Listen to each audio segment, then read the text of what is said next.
Tu as une offre de coaching, tu fais du contenu tous les jours, peut-être que tu as déjà eu des appels de vente, mais tu galères toujours à avoir des clients et tu ne sais pas pourquoi. Tu as l'impression de tout bien faire et pourtant la situation, elle reste bloquée. Du coup, tu commences à croire que tu es nul, que peut-être tu n'es pas fait pour ça, mais je te rassure tout de suite, tu n'es pas nul. Il faut juste trouver ce qui bloque pour réussir à avancer.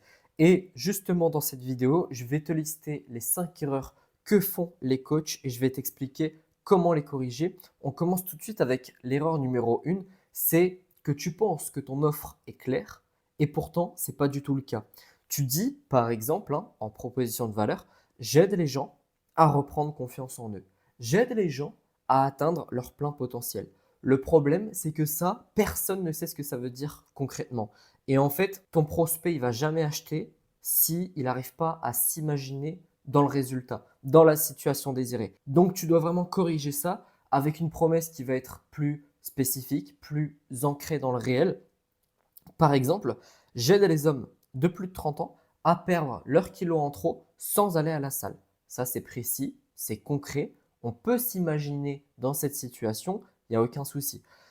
Deuxième exemple, j'aide les agences à signer leurs premiers clients sans publicité. Pareil, clair et net. Troisième exemple, j'aide les mamans débordées à retrouver un vrai rythme du sommeil. Clair, net, précis. Si tu veux vendre ton offre, ben en fait, elle doit répondre, elle doit résoudre une vraie problématique. Et tu ne dois pas être flou, ok? Parce que sinon, la personne, elle ne va jamais réussir à se projeter. Erreur numéro 2, tu ne prépares pas tes appels de vente. Tu arrives en freestyle, tu n'as pas de script, tu ne prends pas de notes, tu parles beaucoup trop, tu ne poses pas assez de questions. Bref, il n'y a rien qui va. La première chose à faire pour corriger ça, c'est de créer un script. Okay, c'est la base de la base. Et ce script-là, c'est ce qu'on appelle un script de vente. Tu dois le suivre à chaque call. Okay.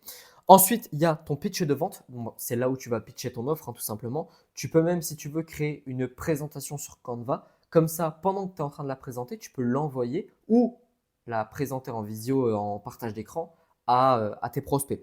Et dernière chose, tu peux te créer, si ça t'aide, et je pense que ça va t'aider, un document objection, c'est-à-dire un document où tu vas lister, je sais pas, une dizaine d'objections que tu as déjà reçues ou alors les 10 objections les plus courantes, pardon. Et à chaque fois, tu mets une à deux réponses. Okay, donc, tu mets l'objection, par exemple, je ne sais pas, c'est trop cher.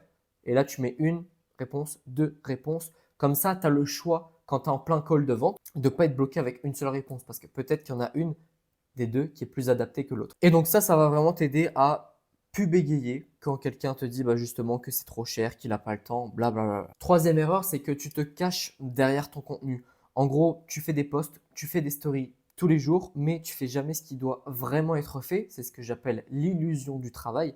Et si tu me suis depuis quelques temps, tu le sais, la prospection, c'est ça qui va rapporter des clients. C'est pas créer 40 réels, c'est pas créer 50 stories, c'est la prospection.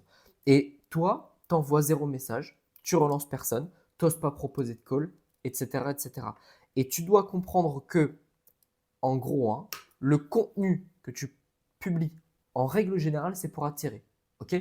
Maintenant, comment on fait pour convertir? Il y a en effet des stratégies en story, il y a en effet des stratégies en contenu, mais le truc principal, c'est la prospection. Et tant que tu ne veux pas accepter que la prospection doit être euh, au, au centre, entre guillemets, de ton business, tu vas stagner. Juste avant de passer à l'erreur suivante, si tu veux rejoindre l'accélérateur, mon accompagnement personnalisé pour créer et développer ton business de coaching, tu as juste à m'envoyer un petit message privé sur Instagram, Martin Coach Business, et on discutera ensemble pour voir si je peux t'aider. Je te montre quelques résultats clients. Vianney, que j'ai accompagné à ses débuts en 2024, qui est passé de 0 à 300 000 abonnés, toutes plateformes confondues, et qui a fait 15 000 euros de chiffre d'affaires sur son dernier mois avec moi. Sam, qui a fait 0 à 10 000 abonnés en 3 mois et qui a fait 3 000 euros de chiffre d'affaires. Marine, qui a généré 30 000 euros de chiffre d'affaires. Si tu préfères y aller doucement et que tu as besoin de conseils personnalisés, tu peux réserver ton coaching offert de 30 minutes. Je vais répondre à absolument toutes tes questions pour que tu repartes avec le plus de valeur possible. Et si tu débutes vraiment, tu peux prendre ma formation offerte dans laquelle je te montre comment créer une audience qualifiée en 30 jours sur Instagram.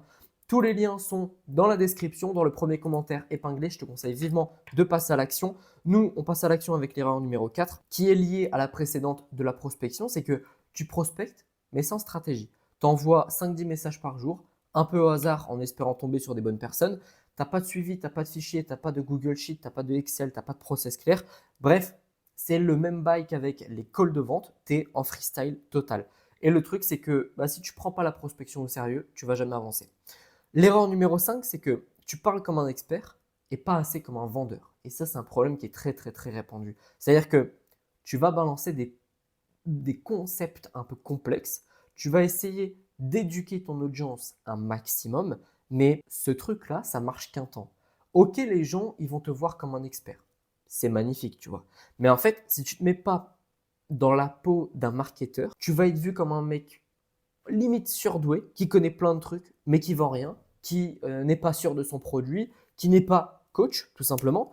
Et pour vendre, tu dois parler de ton offre. Donc, tu dois essayer de trouver le juste milieu entre le moment où tu vas éduquer les gens et le moment où tu vas leur vendre ton offre, tout simplement. J'espère que cette petite vidéo t'a plu. Sur ce, je te souhaite une excellente journée, une excellente soirée et je te dis à bientôt. Ciao!